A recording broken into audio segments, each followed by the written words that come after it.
This is so wizard, Annie. This is Anna from the Pop Prison Power Podcast, and this is the Geek World All-Stars Podcast Network. Broadcasting very fast and very dangerous from the planet Malastare. You are listening to So Wizard. You're thinking people gonna die? The only podcast to make the Kessel Run in under 12 parsecs. There'll be no one to stop us this time.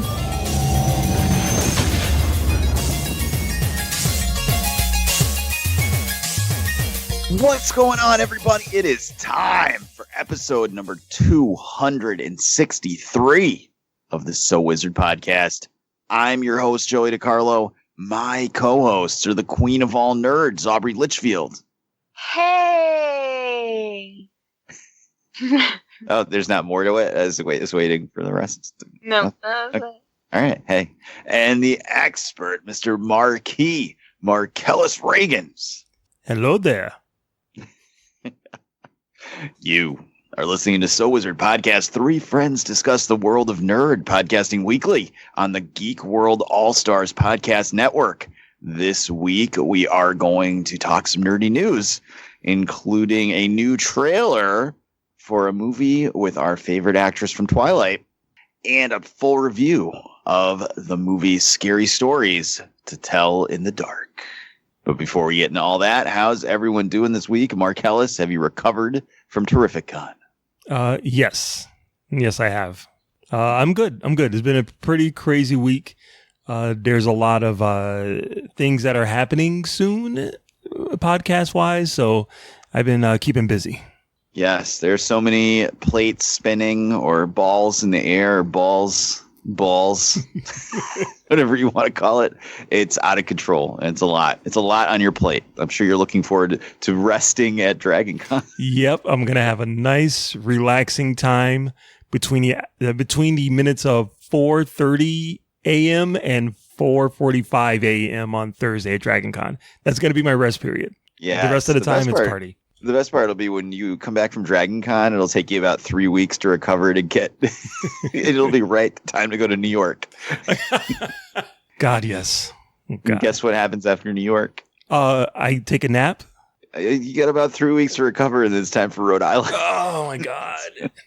What have I done? Then you can rest. Then I can rest. 2020, Mark rest. That's right. You can rest until April. Aubrey, how the hell are you? I'm good. Classes started today, so that was fun. I only had one class today, and then I have the other two tomorrow. And Tuesdays are my, really, really long days, so by the time everybody hears this, I will have gotten through that. So it's a busy, busy week for me. Mm-hmm. What was your class on today? It was Fundamentals of Design. We're doing 3D sculptures essentially all semester. Our first assignment is to create our body out of packing tape. So I have to wrap my body in packing tape and then cut myself out of it. Oh, sounds like I think I've had dreams like this. What are you doing with the packing tape afterwards? We had to also, it can't just be, I suppose it could just be our body, but it has to be like a self-portrait. And he wanted to be kind of abstract. So my first thought was, oh my God, I'm going to make myself into a chest burster. Nice. And I'm going to have myself coming out of myself. I was like, this is fabulous. And I thought about this for the rest of the class, and then it dawned on me. I was like, no wonder why Noah's such a fucking weirdo. Because somebody allowed me to have children. You should have just wrapped a piece of cardboard in duct tape and wrote "ready" on it and handed it to him. Be like, "There's my body. It's ready." That would be good. Jeez, imagine the smell. We should offer that leftover duct tape on Patreon.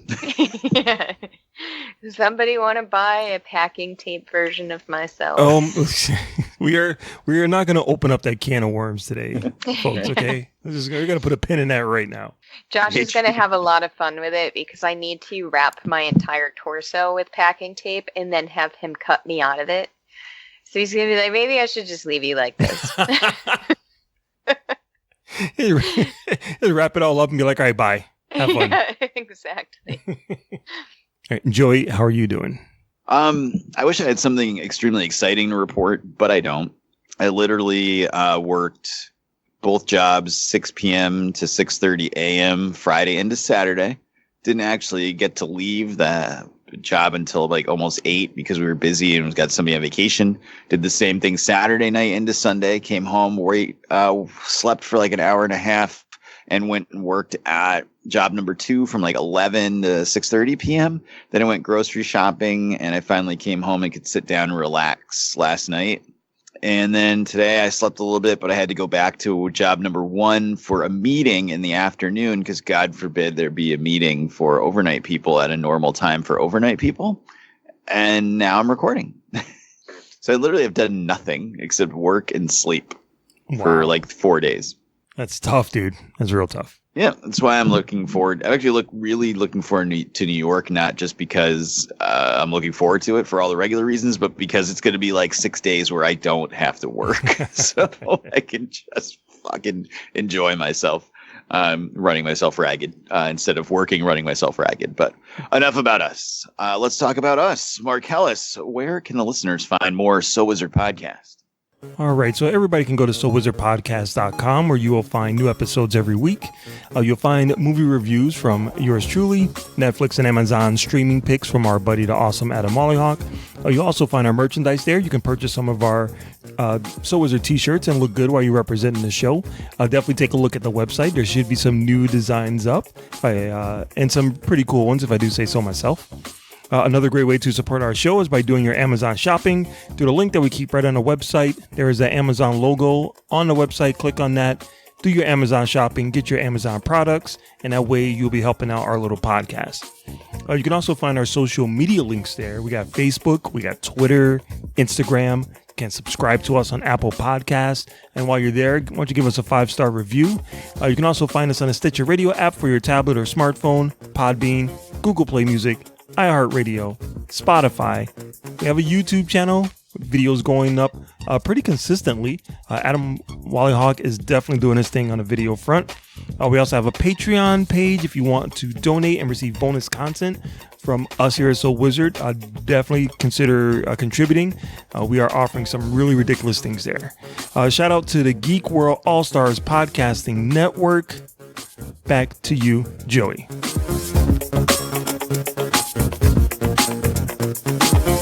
So, for $50, we could do a cuddle. For $100, we could do pretty much near anything. I don't do anal, though. I'll do anal.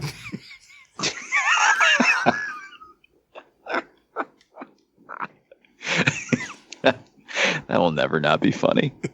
Seriously. All right.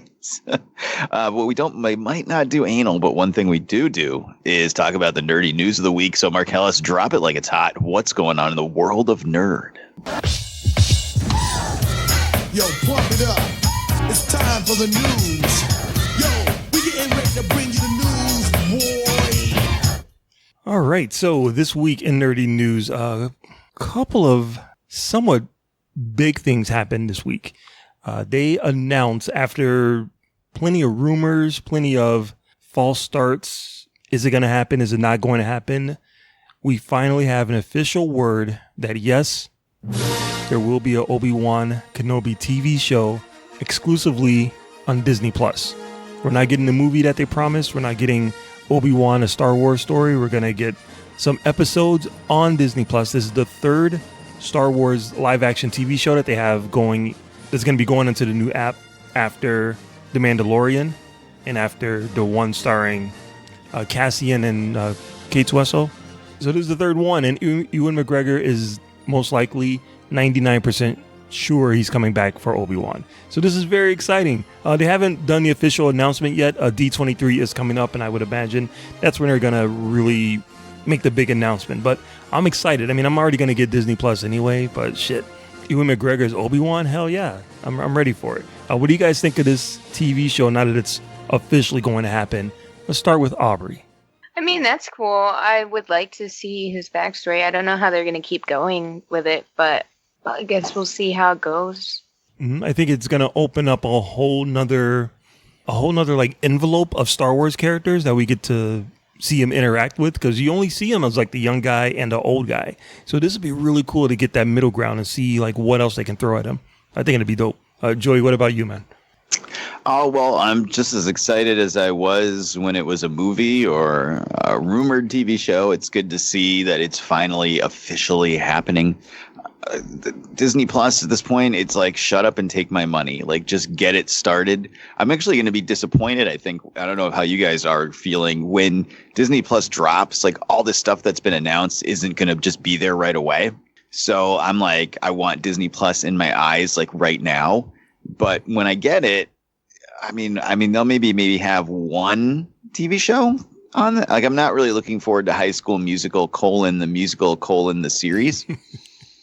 I might watch it because it's silly, or maybe there'll be some hot chicks on it. But so the fact that I won't be able to sit down and then immediately binge watch Rogue One, the series, Obi-Wan, The Mandalorian, Loki, Falcon Winter Soldier, WandaVision, like, I'm actually like, I want them now. Give me it now. So does this make you guys not want to jump right in to Disney Plus, or are you all in day one? I'm in all day one. Oh, yeah, me too, man. I am so ready for this. You've been waiting for access to Song of the South for a long time, haven't you? If I turn on Disney Plus and that's the first thing I see, I might destroy my TV. You didn't destroy the bootleg Blu-ray stand at Terrificon when they had it. No, I didn't, but I was thinking about it.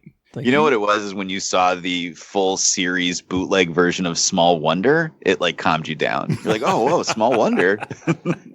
Yeah, I'm all in on Disney Plus. I'm all in on this. It's going to be weird to see prequel stuff. It feels like prequels are like the redheaded stepchild of Star Wars. So it'd be cool if we can get Darth Maul back in this, and maybe they can have their duel in the desert instead of having it be in Rebels. But I don't know if they do that because everything's supposed to be canon now. There's no EU like, ignoring stuff. So, yeah. But we'll see. I'm super excited. So. I think a live action TV show is definitely the way to do these prequels because as the box office proved, Solo did not quite work. So, yeah, I think this might be the way to do it. I'm psyched. I liked Solo. I like Solo more and more and more. Have you guys watched it again since we saw it in the theater? Yes. Yeah, I have the DVD. And I do like it more and more. I see what you're saying. It's not my favorite. Like Rogue One is my favorite, but I do like it. Mm-hmm. I think I've had it on as background noise from Netflix like maybe 5 or 6 times. I've seen it now, and I love it. I think it's great. I mean, Emilia Clarke helps, but it's still a good movie. I really like it. I think it did not get a fair shake, and I completely understand because we were all the same. We were like, this guy don't look like Harrison Ford. Fuck this shit. It's whack. But then people just need to give it a chance. Hopefully more people discover it through Netflix or eventually Disney Plus. But cool. Yeah. And so if they can do these as TV shows and not have this pressure of, oh, it has to be a movie. Oh, it has to make $2 billion. Like, no, take your story, make it awesome, and do your best you can. And whatever the financials of Disney Plus will be fine. You know? I'm just hoping we get a second season of it so that we can get a 5-year-old Luke Skywalker like whining about power converters at the end. It'd be awesome. No. It's not how any of this works. I really want a Leia story. I want to see how, like, I want her, not her origin story, but like, what's she been doing before she became part of the rebellion? You know, you just kind of jump right into it. We've been talking about this for 3 years now, Mark? Millie Bobby Brown is Leia, a Star Wars story? Seriously, like if they don't fast track that right away, like as soon as Stranger Things season 4 is over, they better have a script and a director and sets built ready for her. It's like, I know you enjoy Netflix, I know they got you, but come on over to our side, please. She'll be in Godzilla, she'll be in anything. Yeah, that's right. Okay, all right. So speaking of Netflix, we have an announcement for another anime. Why don't you understand that anime belongs in the trash? That's right. After months of teasing, Kevin Smith is going to be working on, we already know he's working on an animated Howard the Duck for Hulu, but he was teasing that he was working on a popular property, but he couldn't say what it was. And he has been trying to get into the Netflix game for years now. And he has a podcast called Fat Man Beyond with him and Mark Bernardin, who I just adore. And people always say they should work together and do something. And then now it's finally been announced after months of teasing. Kevin Smith will be showrunning a new anime based on He-Man, the Masters of the Universe. It's going to pick up story threads from the original cartoon show. And Mark Bernardin is going to be one of the writers on the show, which is very exciting for me. So, yeah, I love Kevin Smith.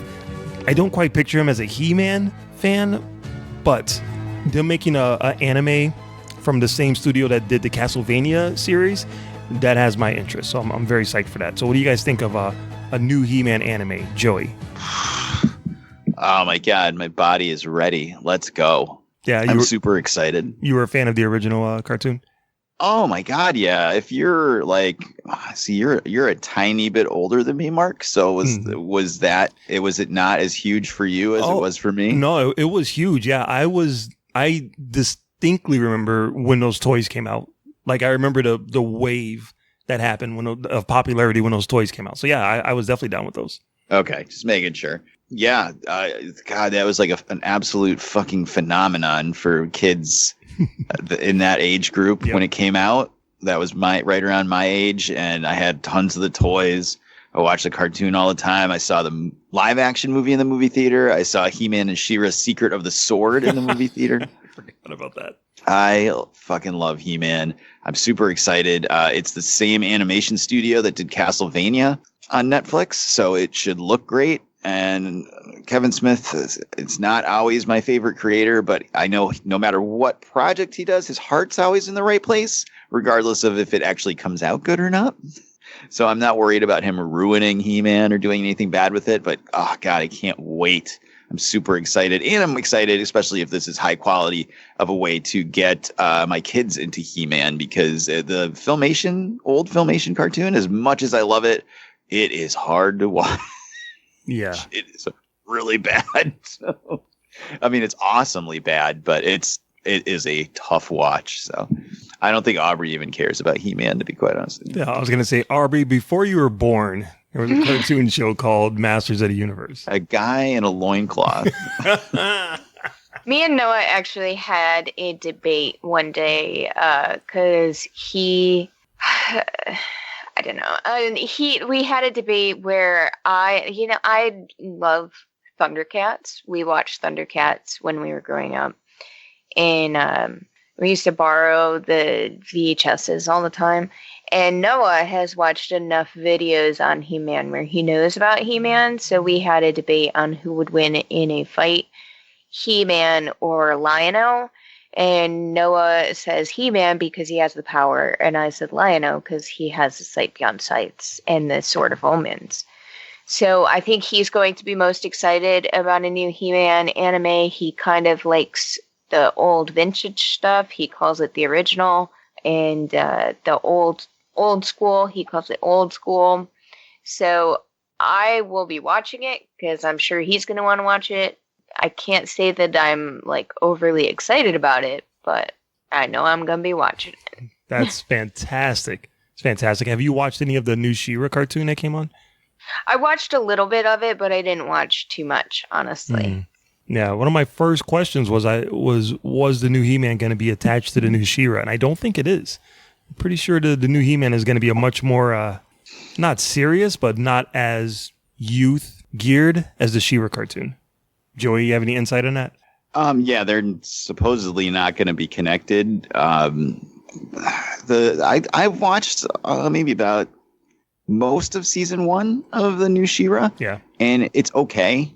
It reminds me a lot of Voltron and the new Voltron and like old school Sailor Moon, kind of like smushed together. Okay, it's just not really for me, right? And it's not meant to be. It's not geared towards 40-year-old men, which is fine, but like I just can't get into it. I know my daughter loves it, Her and all her friends love it, and they draw weird pictures of all the characters and stuff. So it's hitting with the people it's supposed to hit with. It's just so not for me. Right. No, that's fine. And that's why, maybe that's why this new He-Man is going to be, obviously geared towards kids, but with Kevin Smith behind it, it's going to be a lot of it geared toward the fanboys. They made that announcement at a He-Man She-Ra convention. I didn't even know those things happen. I didn't even know that was a thing.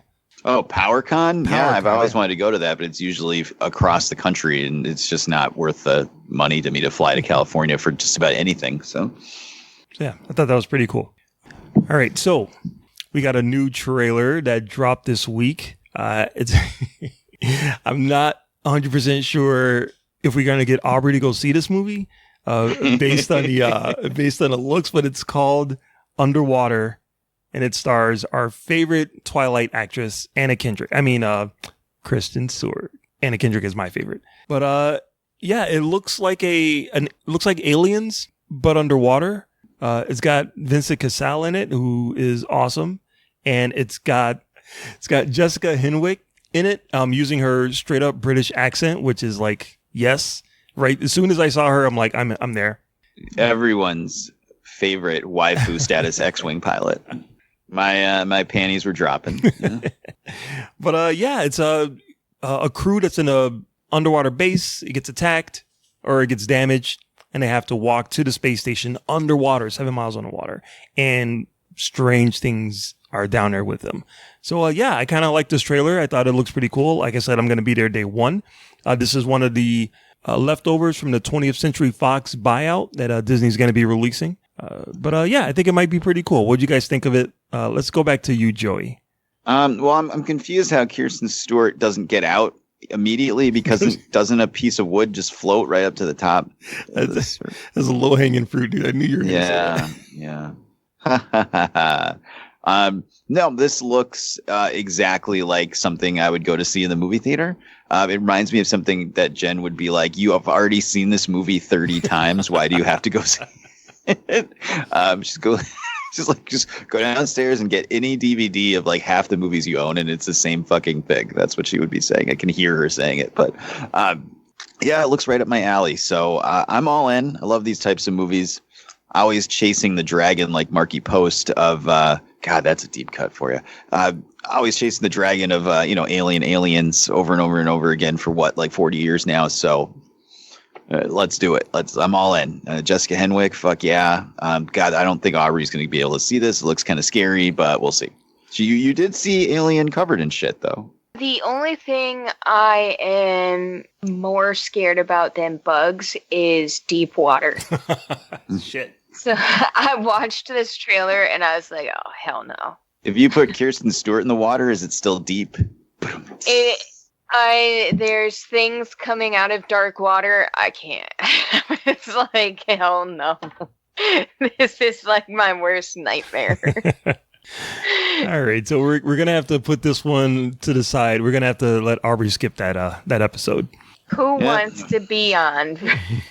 That's right. Who wants to be our guest host that week? We'll have to find somebody. But the movie does come out in January, so it's very strange. January is not normally a good month for releases, but Disney, they had this movie, they had to put it somewhere. Yeah, we'll see how it goes. Fun fact: the director is a young kid named William Eubank, born right in Holyoke, Massachusetts, where I'm at right now. Really? Yeah. So local boy does good. So definitely gonna go check it out. Okay, so then quick hits. Do you guys remember us talking about there being another RoboCop coming out called RoboCop Returns? You guys remember that at all? Yes. So yeah, exactly. So apparently, the director of Chappie, Neil Blomkamp, was going to be directing RoboCop Returns, based on a script from the original screenwriters, which was interesting. But just like most of his other movies, this one he had to walk away from because the studio wants to make it right away for some strange reason. Neil Blomkamp has made one good movie, so my excitement for his name attached to anything is diminishing very, very quickly. So yeah, we're gonna get a RoboCop Returns according to MGM, but it's just not gonna be a Blomkamp flick. So what do you guys think of Neil Blomkamp leaving RoboCop, Joey? It's fine. I don't really care about this movie, to be honest with you. If it happens, it happens. If it doesn't, it doesn't. I'm not like sitting here frothing at the mouth for another RoboCop movie. I think we've had 4 at this point, and only 1 has been good. Yep. So yeah, whatever. It's another one of those franchises like Terminator, like Aliens, like Predator. If it happens, it happens. If it doesn't, it doesn't. If it comes out and it sucks, who cares? Like. It's hard to get amped up. There's no hill to die on with RoboCop, except maybe the old action figures that used to put caps through the back and then hit the lever on the back, and they would make like gun sounds. That was pretty cool. Aubrey, what about you? I don't care. Yeah, that's what I was. That's what I was hoping for. That's what I was hoping for. All right, so another quick hit. Sad news for our buddy Montego Bradley of Fans of Patrol podcast. Krypton is canceled after season 2.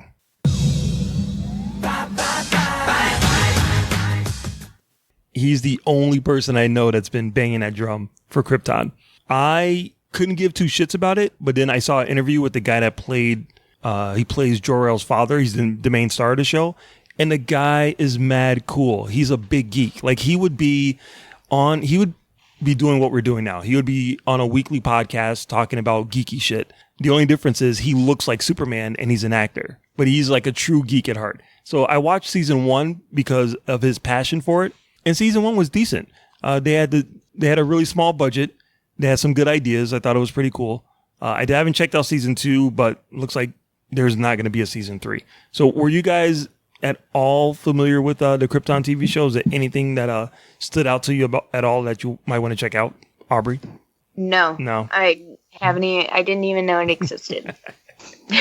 Not a lot of people did. Joey, what about you? No, I saw the trailer. I know we talked about it on the show. I saw the trailer. It looks horrible. And then I remember watching maybe like 15, 20 minutes of the first episode, and it was so boring. It made me envious of the blind and deaf. So I just said, okay, bye. I don't have time for this. Unfortunately, in this era of peak television, if you aren't amazing right off the bat, I ain't got time for that. Well, here's hoping that the lead star gets another gig, and the girl that played General Zod's mom. Hot. I want her to get another gig too. She's smoking. Okay. And they did announce that we're going to get a prequel spinoff movie for a movie that hasn't even come out yet. We talked a little bit about they're making another G.I. Joe movie. It looks like we're going to get a Snake Eyes movie before that. Kind of a prequel to maybe help set up the universe that Hasbro is going to be building. And they already casted the gentleman that's going to be playing Snake Eyes. It's Henry Golding, who you might remember from Crazy Rich Asians. And he's also going to be in a Christmas movie that's coming out with Emilia Clarke in it. So, sign me up. So, he's the new thing in town, and he's going to be playing Snake Eyes in a G.I. Joe prequel, which I think is cool. It sounds like a really cool idea. I'm very psyched for it. The only thing I'm worried about is the director is the guy that did R.I.P.D., that Ryan Reynolds, Jeff Bridges movie, and he did a handful of the Divergent movies too. So I don't know. But what do you think about Crazy Rich Asian star as Snake Eyes, Aubrey? Okay. Aubrey, did you watch Crazy Rich Asians? No. No, that's all right. You're going to love them after we watch that Christmas movie that's coming up. That's going to happen. Joey. Yeah. Henry Golding as Snake Eyes, dude. Are you psyched for a Snake Eyes movie? I'm always psyched for any more G.I. Joe stuff. I'm excited for Snake Eyes movie. I'm not excited after you just told me the director. So we'll see, but that's fine. I mean, does it really matter who's playing Snake Eyes? He's going to be in a mask for like 90% of the movie. No, this is the prequel. This is all about how he learns who he's supposed to be. He's probably not going to wear the suit until like the third act of the movie. I'm sure he's going to talk and have romance and do all of that shit for the first 2/3 of the movie. Oh, well, that's kind of disappointing then. What's the point? I want him to be part of a daring, highly trained special mission force of American military soldiers who's also a giant ninja. Because, you have the Air Force, the Coast Guard, military, the Marines, the Army, the Navy, and ninjas. That's how Dad does it, and that's how America does it. I'm pretty sure the movie's going to end with him being recruited into G.I. Joe. And that's how they kick off the universe. General Hawk will show up in the after credits scene. Yes, exactly. I'm telling you, it's going to happen. Yeah, that's it. That's pretty much all I got for the news. That's all anything that's worth talking about. Awesome. All right. Well, we'll take a quick break and we're going to come back and review Scary Stories to Tell in the Dark. Hey, what's up, everybody? I hope you're having fun listening to this episode of So Wizard Podcast. But did you know you can actually get paid just for listening to us? I know it sounds crazy, but it's true. We've just discovered a new app called Podcoin, and it literally pays you to listen to podcasts. Here's how it works. You listen to the podcast you love, and you earn Podcoin while you listen. Then you turn that Podcoin in for gift cards at places like Amazon or Starbucks, or if, unlike me, you're a good person, you could actually donate it to charity. The more you listen, the more you earn. Here's what you got to do. Download the free app right now on your iPhone or Android device. And I've got a special code for you. Simply use our code, WIZARD, when you sign up, and you'll get 300 Podcoin just to start off. If you listen to enough of us on there, you can get a drink at Starbucks or an Amazon gift card, and it's like I gave it to you. So go ahead, go listen to this podcast or any of your other favorite shows on Podcoin and sign up with the code WIZARD. It'll change the way you listen to podcasts. All right, and we're back. So we all had a chance to see the new movie, Scary Stories to Tell in the Dark, based on the books from a million years ago when I was a kid. Did you have these books when you were a kid, Aubrey? They did have them in the school, but I did not read them. They were too scary for you? It just wasn't my cup of tea. All right. I definitely remember reading them, and I definitely remember the absolutely spooky illustrations in them. What about you, Marcellus? I'd never even heard of this until they announced the movie. Wow. Okay. Well, we all had a chance to see it, so what we'll do is go around and give some initial non-spoiler impressions, then we'll come back and we'll drop our spoiler drop, and so you'll know to go away if you haven't seen it, or to stick around and see what we thought. Aubrey, what'd you think of the movie? It was okay. It wasn't horrible, but it had so much potential. Okay. What about you, Marcellus? I'll be totally honest. Like 5 minutes after I watched the movie, I completely forgot I watched it. Like I really did. I'm like, oh yeah, I was trying to think of like the last like good movie experience I had, and I'm like, holy shit, I just came from the movies. I just watched the movie. It was instantly forgettable for me.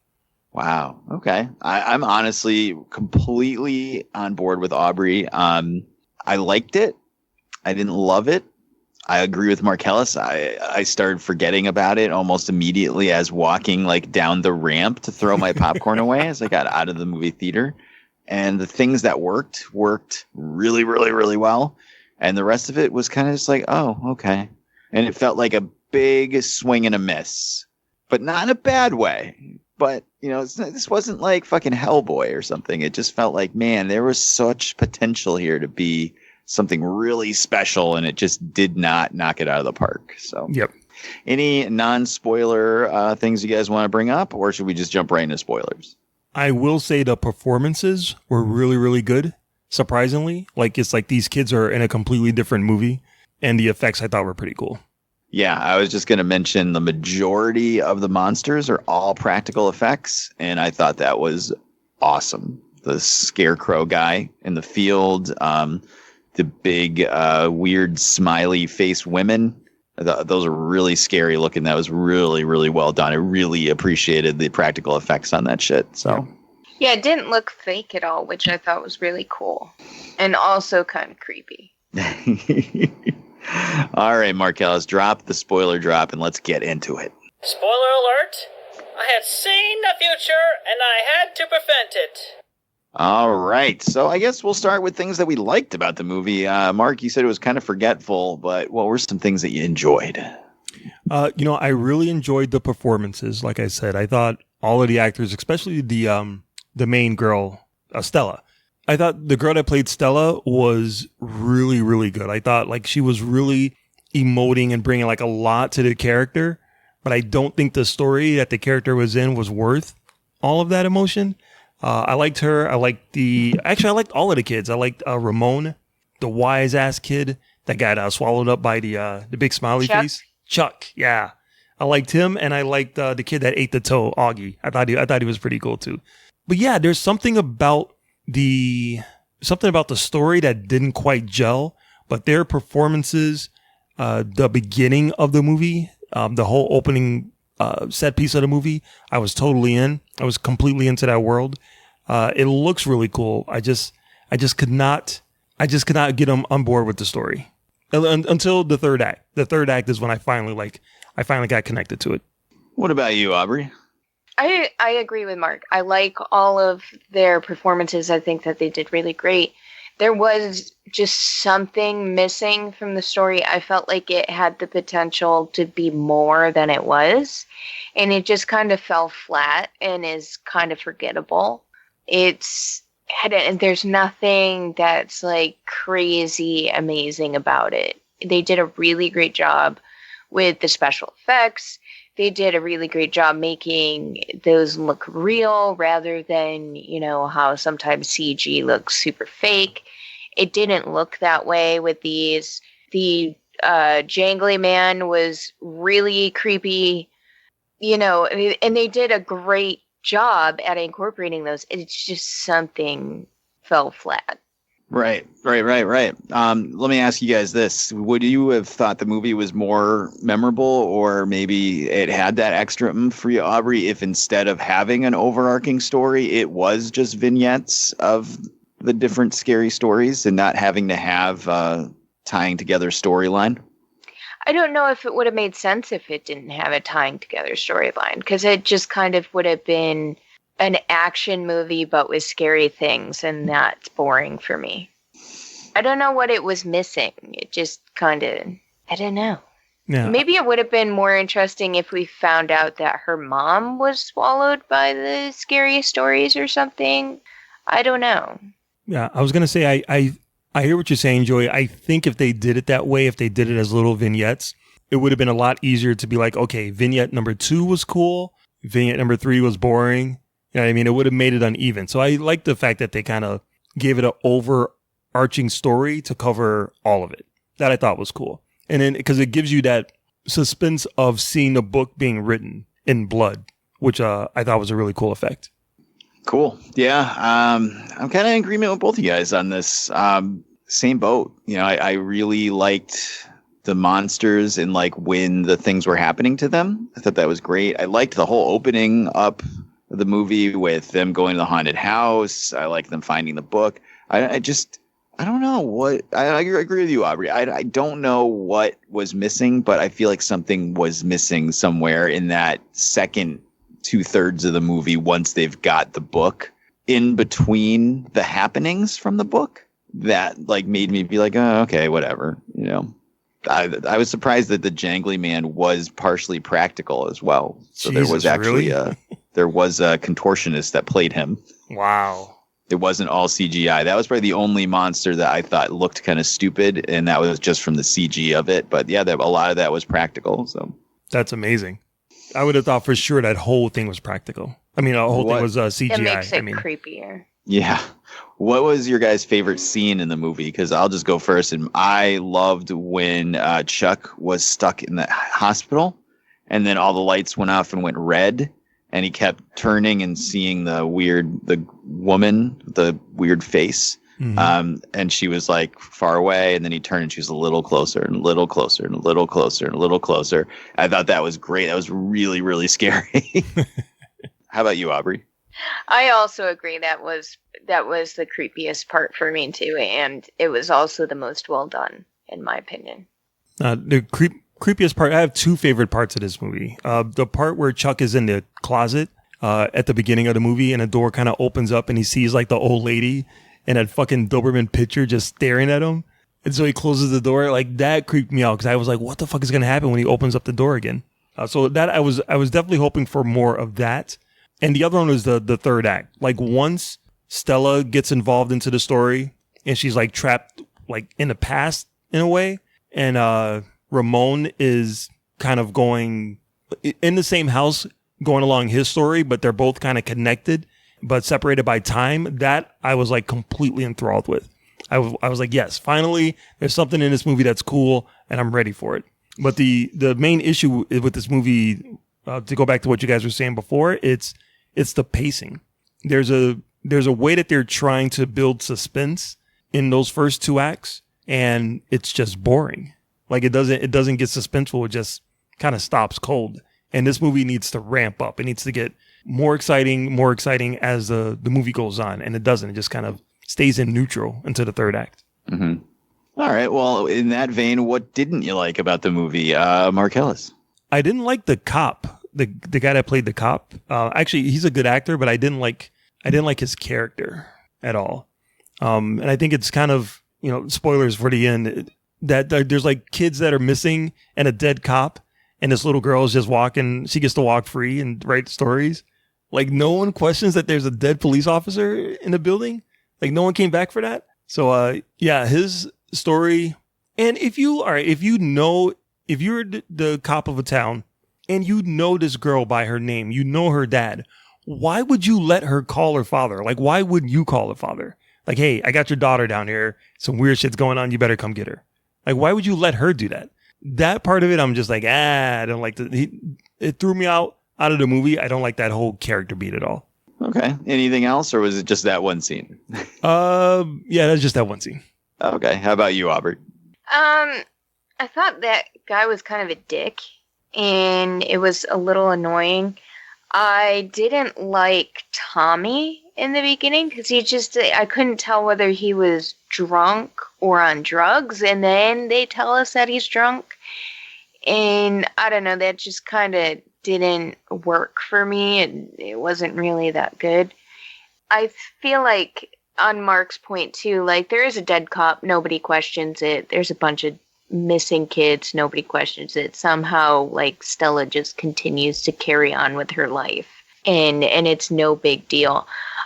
I guess the other part that I find annoying throughout the movie and kind of doesn't really work for me is how emotional she is throughout parts of it. Like how she says to her dad, if I go missing, I didn't leave you, blah, blah, blah. That kind of makes sense, but the rest of the emotions throughout the movie for her kind of fall flat because I don't feel like there was enough buildup of her character for you to really be emotionally invested in what happens to her. Mm-hmm. That's what I mean. She was giving a great performance, but in the wrong movie. She should have been in a completely different movie, the way that she was as emotional as she was. Yeah. I think that them setting it in the 60s was probably their way to try to get around some of those things you guys are bringing up, because nobody's just going to text each other right away. News wouldn't travel as fast, so to speak. Maybe rules or like guidelines for reporting or doing things would be a little laxer. That's the only reason I could think of why it was set in the 60s. Because if you took out a little bit of the soundtrack and changed the cars, like this could have taken place in the 70s, the 80s, the 90s. You could have given some people some dead cell phone batteries, and this could have taken place like today. I love the fact that they had like walkie-talkies that work just like cell phones, like no like static at all. They like, pick it up and be like, "Hey, hello, oh hi." So I'm not really sure. That was one thing I didn't like. I didn't understand why this had to be set in the like late 60s. Didn't make any sense to me. And I kind of agree with Mark. Like the pacing was off a bit, and it didn't feel like it ramped up enough. And though I just said it was practical, I thought the jangly man looked way too CG. It really took me out of the movie after the first couple monsters were like pretty awesome. The spiders was not as brutal as it's described in the book. And that kind of goes back to one other thing I had, which the problem with the movie was like, who is this movie for? Like, is it, well, you know what I mean? Like, is it supposed to be, because when I read this book when I was a kid, it was a little scarier than it should have been for someone their age, but it wasn't like brutal or like awful. It was a movie for kids. It was a book for kids. Yeah. Like a little bit edgier, like a little more challenging than something else you would read in the school library, but it wasn't like freaking like, I don't know, watching a Serbian film or something. So then I watched this by myself. I didn't go with either of the kids. Janine just didn't want to go, and Colin's too scary for Colin. But that's the thing. Like, Colin is 11. He should be the age right there for this movie. But this was way too scary for him. But it also wasn't like crazy scary enough for like Janine or me that are older. So like, I don't really understand like the age they were aiming for or where they were going for. And once again, that age of kids of you're not PG-13 yet, but you're not G-rated movies just get left out of everything. So I thought that's a little disappointing. It felt a little all over the place for what it wanted to be. So. Yeah, I absolutely agree with you. I was watching a movie and I'm not like a big horror movie person. I like good movies, and if it happens to be horror, that's fine. But I'm watching a movie and I'm like, should I be scared? And then I'm like, oh wait, no, this is a kid's movie. But then the way that it's presented, it's not a kid's movie. You know what I mean? Like, it doesn't seem like it's geared to have youngsters really enjoy this movie because of the way it's paced and the way that it's shot. But it's not scary enough to like scare adults either. It's weird. It's definitely an odd balance, and I don't think they quite got it where it should have been. Mm-hmm. Agreed. All right. Well, we had some interesting opinions on the movie. Let's wrap it up. Let's get a score. Aubrey, out of 5, with 0 being the worst, 5 being the best. Scary stories to tell in the dark. I'm going to give it a 3. Wow. All right. A 3, a nice solid 3 from Aubrey. What about you, Marcellus? Yeah, if it wasn't for the fact that it was so forgettable, like I legit had to work hard to remember that I saw this movie. But the performances were good. I do like the fact that I thought for sure by the end of the movie, like all of the missing kids were going to come back and everything is going to be happy, and it doesn't end that way at all. The fact that those kids are gone and they really are gone, I'm like, oh shit, that's fucked up. So I'm going to give it a 2.5 out of 5. Right. They do set up the sequel that she's going to try to get him back, and that'll be in Scary Stories to Tell in the Darks. I have no idea what there's not going to be a sequel to that. She's going to leave the book in downtown Compton, and you'll find out what happens in Scary Stories to Tell in the Darks. But this one's going to take place in the future. That's right. With Coolio. I am in full agreement with all you guys. It's not a bad movie by any stretch of the imagination. I'm glad I saw it. I'm glad it exists, especially for some of those cool practical effects, some really cool scary scenes, but it's just not there, man. Definitely would not be buying this on Blu-ray. Definitely probably will never watch it again, to be quite honest with you. So I'm going to give it a solid 2.5 out of 5. The definition of a middle of the road time at the movies. Some cool scenes, but nothing to really hook me back and nothing to make me excited to go out and tell everybody about this movie they have to go see. So that's me, 2.5 out of 5. And that is Scary Stories to Tell in the Dark. So let's get some recommendations from our co-hosts and wrap it up. Aubrey, what do you got for the listeners out there this week? I don't know. I can't think of anything. I tried. Everybody go see Scary Stories to Tell in the Dark because it's not horrible and you won't regret spending the money like I have with some movies. But it's not as great as you would hope it would be. Or you could just stay home and binge watch Stranger Things again. It's a lot better. It's true. Yeah. How about you, Marcellus? What do you got for us? Oh, I was a guest on a few different podcasts this week. Ooh, look at you. Yeah. So I got to once again participate in the fantasy movie draft on So I Married a Movie Geek. The category this time was movies from the year 2000. So that episode should be dropping, when you hear this, it should be dropping probably a little bit after, like a week or so after. But yeah, listen to the show, So I Married a Movie Geek, and listen to my picks for movies. Not going to give it away here. But yeah, and vote for me because I'm 0-3 when it comes to the movie drafts. I could use a win. 4th time's the charm. That's right. That's nobody wants to be the Buffalo Bills, Mark. And I was also on K-Pop Cosmos, a new podcast that talks about K-pop. So you can imagine the joy in my heart when I got to sit down and talk about K-pop for a while. So yeah, that episode should be coming out pretty soon too. So yeah, you get a lot of Marky Mark in the next few weeks or so. So that's my recommendation. Listen to more of me. That is a good recommendation. Well, I will recommend everyone goes to SoWizardPodcast.com where they can find the podcast every week. Links to all our social media accounts on the right-hand side of the page. Movie reviews, streaming picks, so much more. SoWizardPodcast.com. Don't forget to subscribe to us on iTunes, Spotify, iHeartRadio, Podcoin, just about anywhere you find podcasts under the sun. We will be there. Check out our YouTube page. Go to YouTube, search So Wizard Podcast, weekly free and exclusive content, and the podcast every week if for some reason that's how you want to listen to it. Check out our Patreon page, patreon.com/So Wizard Podcast. You can monetarily support the show. and get extra exclusive episodes and movie reviews that you can't get anywhere else. A couple of recommendations. One, What We Do in the Shadows, the front runner for my television show of the year 2019, and probably one of the funniest things I've seen on TV since Scream Queens, is now on Hulu. So if you have the Hulu app, you can go there and binge watch it. Half-hour episodes. I cannot recommend it enough. It is so fucking funny. Even though it's about vampires and stuff, if you like The Office, I think you would like it. I've managed to convince both my wife and daughter to watch it, and they both loved it because that's the kind of sitcoms they like. So definitely check that out. And then get your ass to the movies and check out the movie Ready or Not, because that, my friends, is what we will be talking about next week on the podcast. But this week is all set. Episode 263 in the books of the So Wizard podcast. I've been your host, Joey DiCarlo. My co-host, the queen of all nerds, Aubrey Litchfield. Tell me a story, Sarah Bellows. And the expert, Mr. Marquis Marcellus Reagans. Hey, WizKids, as you're listening to this, we are in our 5-year anniversary. So definitely hit us up and say hello. Wakanda forever. That's right, kids. Half a decade of podcasting power. We'll see you next week. Good journey.